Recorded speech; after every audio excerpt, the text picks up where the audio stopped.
See, this is a classic photo right here. Thank you, ladies. Appreciate it. Y'all can walk away now so he can look at it from the back. Thank you.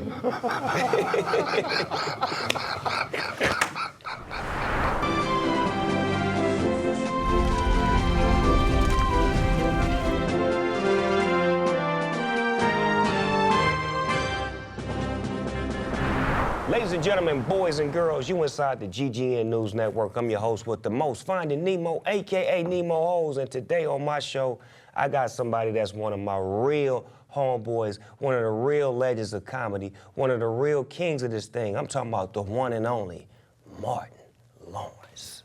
Martin, what's happening, baby? Snoop, what's happening? What's happening? Come on, dog. Come on, man.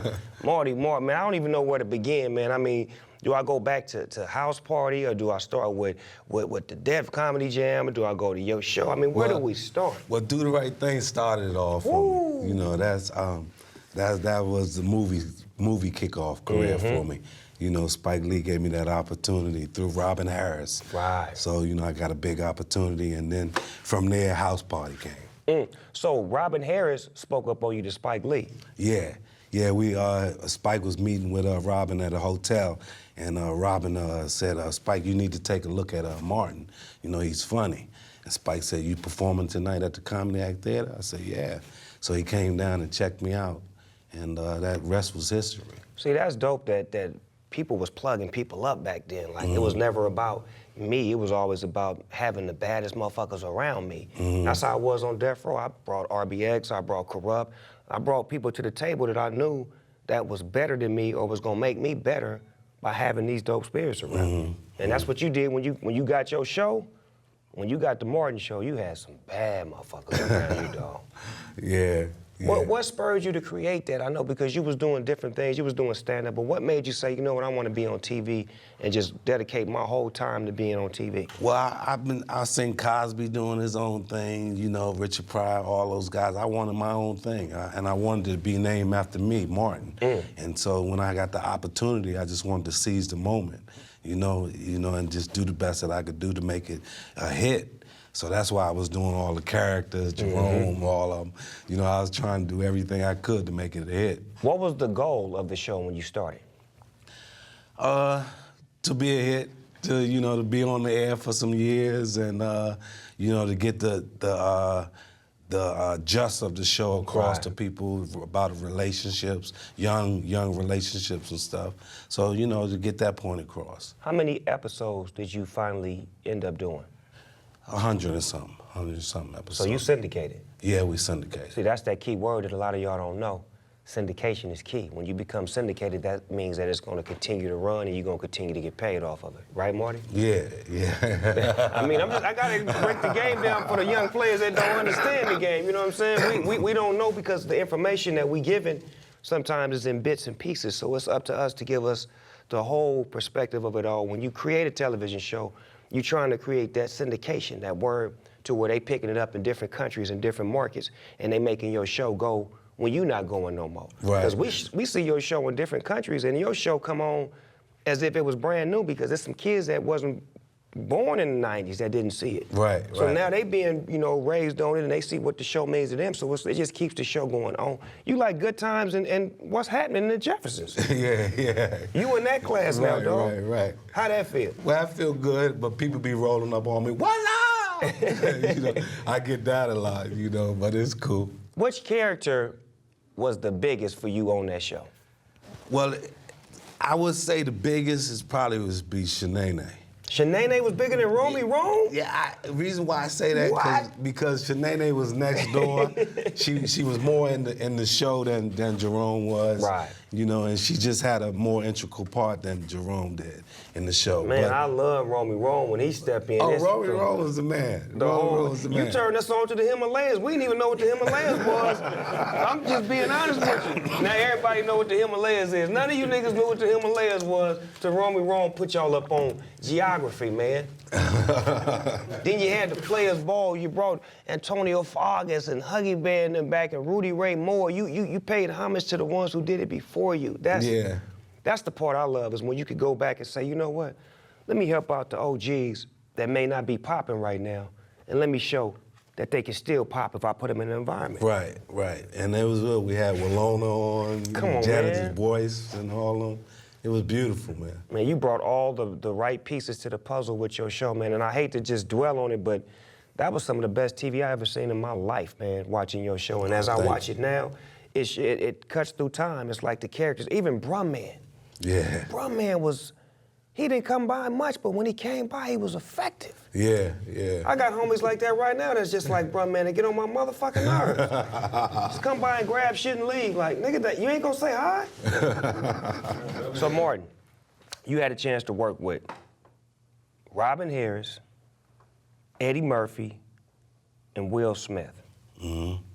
Which one of those experiences was like the best time for you on screen as an actor where you could just really completely be who you wanted to be?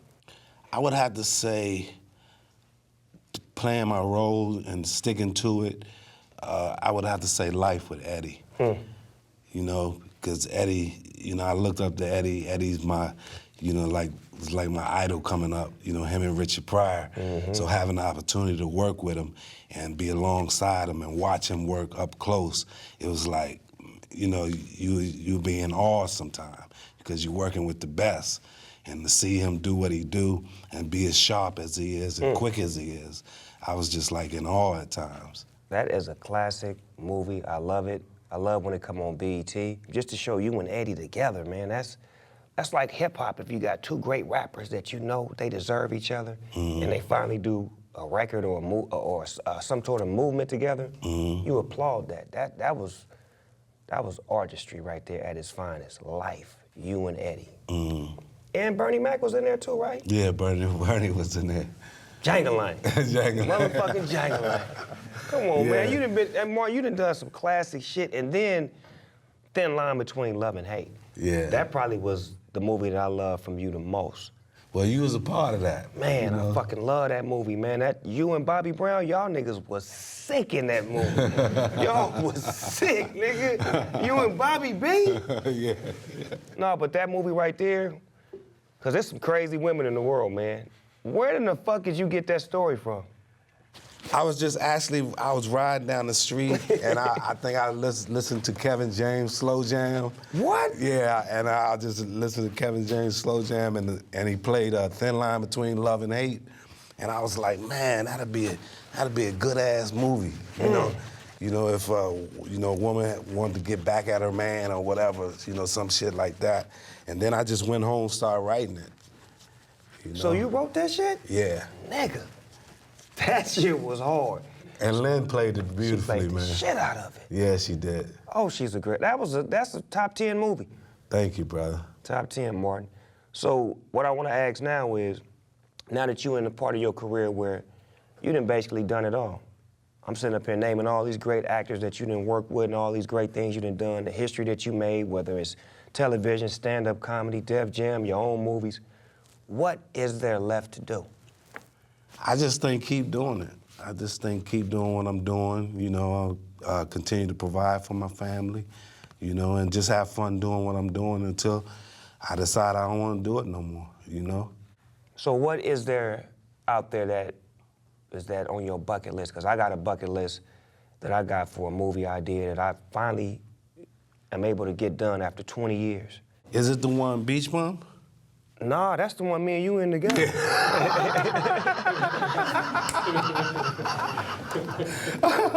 So you want to bust him over the head with something me and you finna be in, huh? Yeah. Some director got in touch with you and me and said, man, it'd be awesome if y'all could be a part of this movie with, I think it's me, you, Matthew McConaughey and Jonah Hill. Jonah Hill. And Michelle Pfeiffer. Okay, yeah. Hello. How about it? Now, I wasn't gonna say nothing, but since he spilled the beans, I might as well put the cornbread on it. You know what I mean? Well, you know what I always thought we should do is like the Mac. And Nigga, nigga. Cause I felt like you play Nigga, don't you? You play the Mac, I play Richard Pryor's part. I play Richard Pryor's part. That would be hot. Goldie? Yeah. Man. You gotta believe in me, baby. Look, man, that's my favorite movie, man. I went to go see Max for his birthday, man. He just turned 74 years old, right? Me and Bishop Magic One, we drove up on him and paid him a visit, and man, Max Julian is still in his right mind. Yeah. He's strong, still in his right mind. Right. So it's like, that would be a treat if we could do that over while he's still here. Yeah. To see that. He told me that Richard Pryor cussed out the motherfucking director and told him, motherfucker, you can't write no lines for me, I'm doing my own shit. Yeah. And was off the rip with his shit. Yes, he was. No script. So when we watch the Mac now, we looking at Richard Pryor, we like, that nigga didn't have no lines, them is all. Them him. I ain't running nowhere, you got to shoot me in the ass. Goldie, they threw down on us.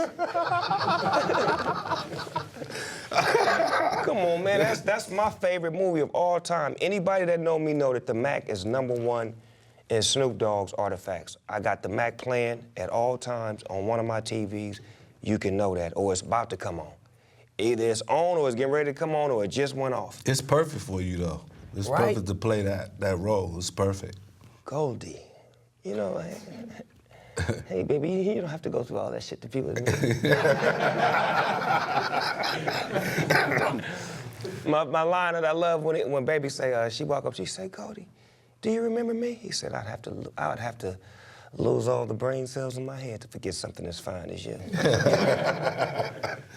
It's cold-blooded, man. We might have to pull that off. Hollywood, y'all hear us? What's happening? Cut the check, man. Cut it out. This is a blockbuster hit. Let's make a remake of some cool classic shit that got culture, flavor, beautiful women, cool conversations, understanding, and some real nigga shit on screen. How about it? Who's willing to put up the money? That's how you get the check cut nowadays. You gotta just ask for it. That's right. Playing games. You got to cut me in or cut it out, man. You know what I'm talking about? Hi, I'm Stormy Fronts, giving you the weather from city to city, titty to titty. Today in Atlanta, the weather's so good it's making me really want to have some sex. I don't know. More than a woman.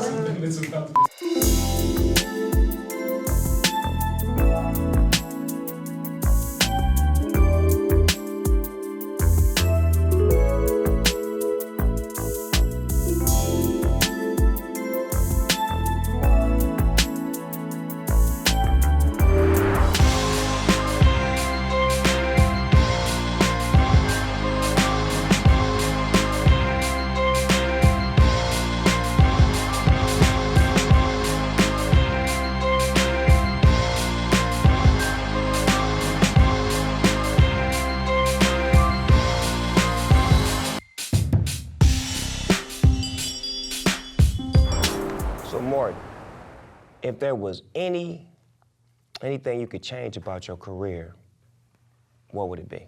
I don't know if there's anything I would change because it's been a great career, man.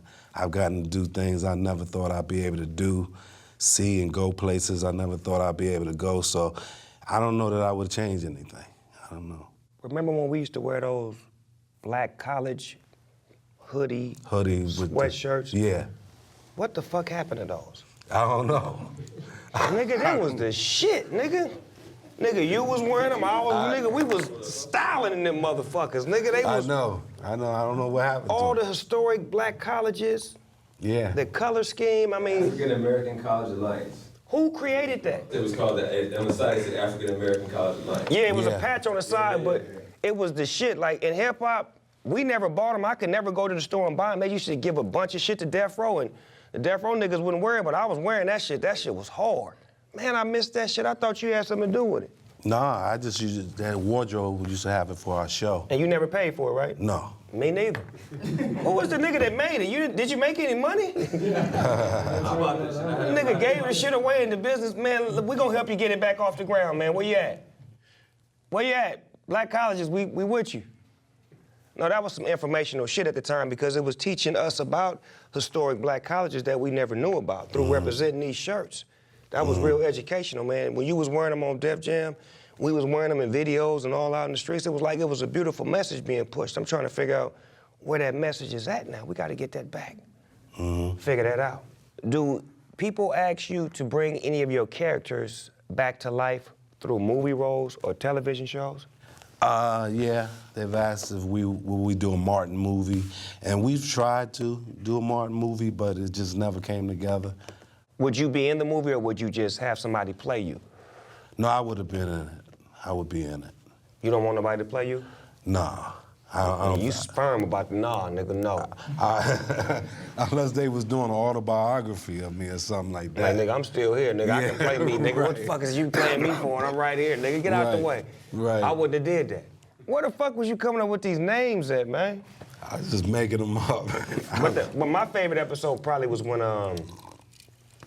Tommy Davidson. Oh, Varnell Hill. Motherfucking that nigga. What was he singing, Mosaic? You know we love when that nigga was singing. You can take the children. Yeah, Varnell Hill. And we had Jodeci on that episode. Come on, my nigga. See, what I loved about, I can't get off the Martin show. I just fuck what y'all talking about. I can't get off of it. This nigga Arsenio Hall was giving us love too. But you was giving us a different kind of love. A direct connect hip-hop love where we could be us. Sometimes when we went on Arsenio Hall show, everybody couldn't be themselves. But you was creating roles for us that was us. Mm-hmm. And it was dope because a lot of us had never been on screen. Like, your audience was live audience, right? Yeah. It was niggas in the crowd when we came out there, so it was kind of nervous for people who really didn't. But I felt right at home with that shit. That shit was dope as fuck. God damn, I missed the Martin show. Don't y'all miss that shit? Every night. Now, I gotta ask you this, that Varnell Hill episode, because there's plenty of times, I know improv is like a big part of the show, right? Right. There were plenty of times where I'd see other cast members lose their shit because of what you were doing. Right. But on that episode, when he said Lake Varnell, When he said Lake Varnell, he called it Lake Varnell, and they had to cut angles because it looked like you kind of turned your head to the side, like you were laughing. Yeah, I was laughing. Yeah, I was. So he fucked you up? Tommy always had me cracking up, man. Tommy a bad motherfucker, man. Yeah, he bad boy. I fucking love Tommy Davidson, man. And that was dope that you was bringing niggas on your show that was comedians, that was rappers, that was athletes. Like, no hate. All love, and niggas was lining up to be on your show, dog. I'm saying niggas was mad when they didn't get on your show. Man, and then the cast, man, Beautiful cast, man. I couldn't ask for a better cast. Tisha Campbell, Tashina Arnold, Carl Payne, Tommy Ford. It's just beautiful. Man, that was an amazing cast, the way y'all shot it. And then when y'all went to the radio station and y'all come back to the apartment, and it's clever, man.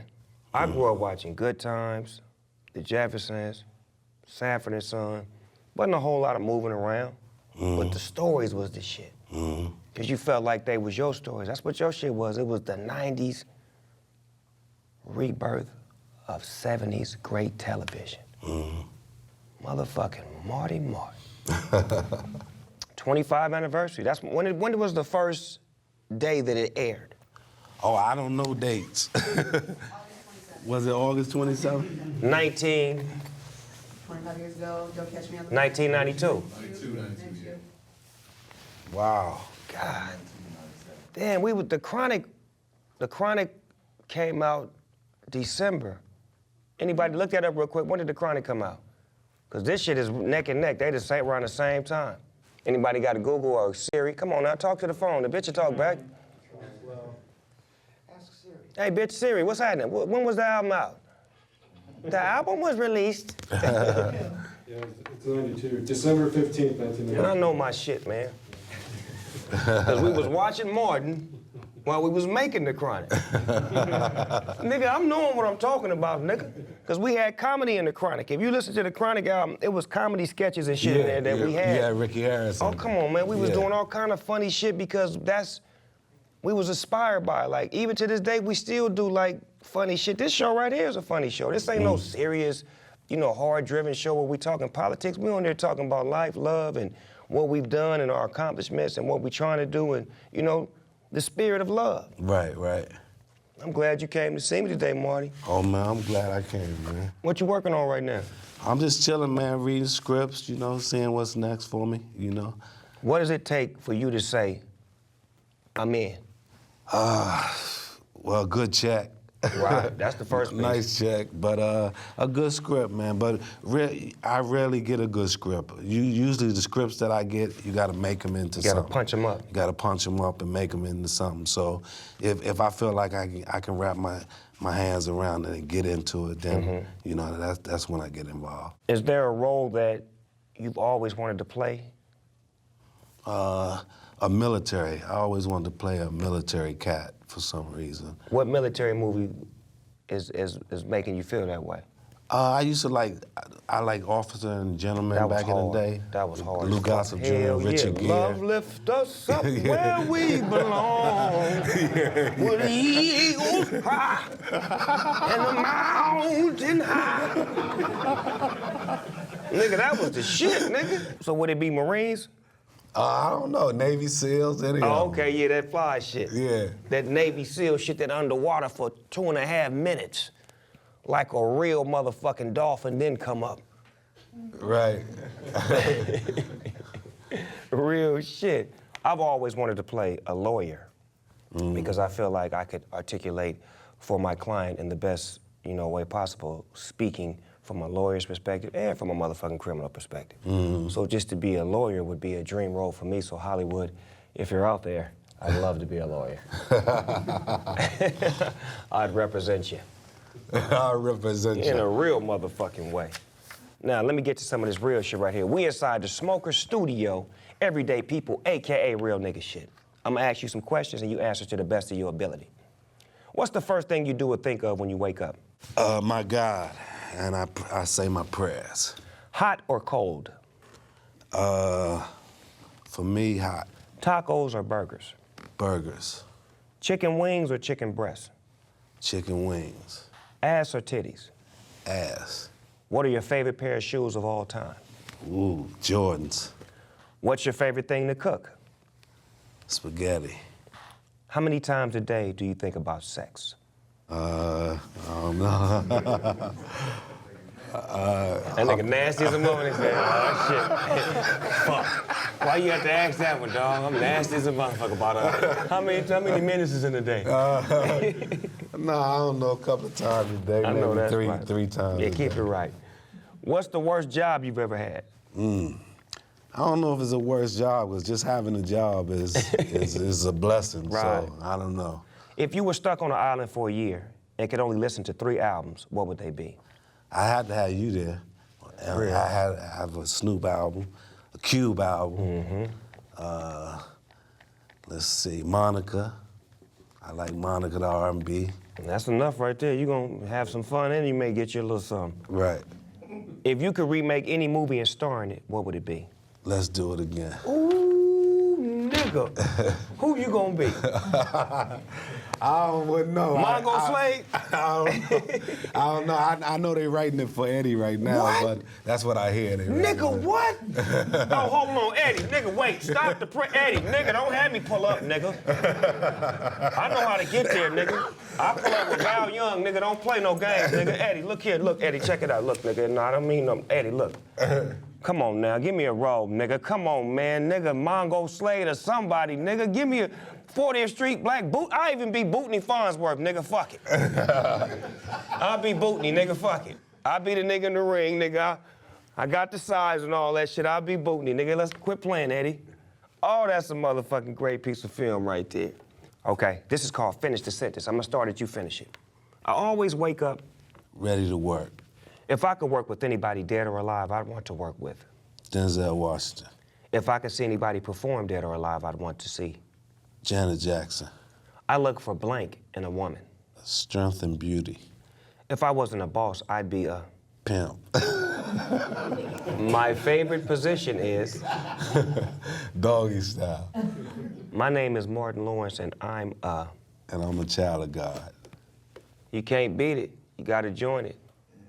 Hey, it's a beautiful day in the neighborhood. Would you like to be my neighbor?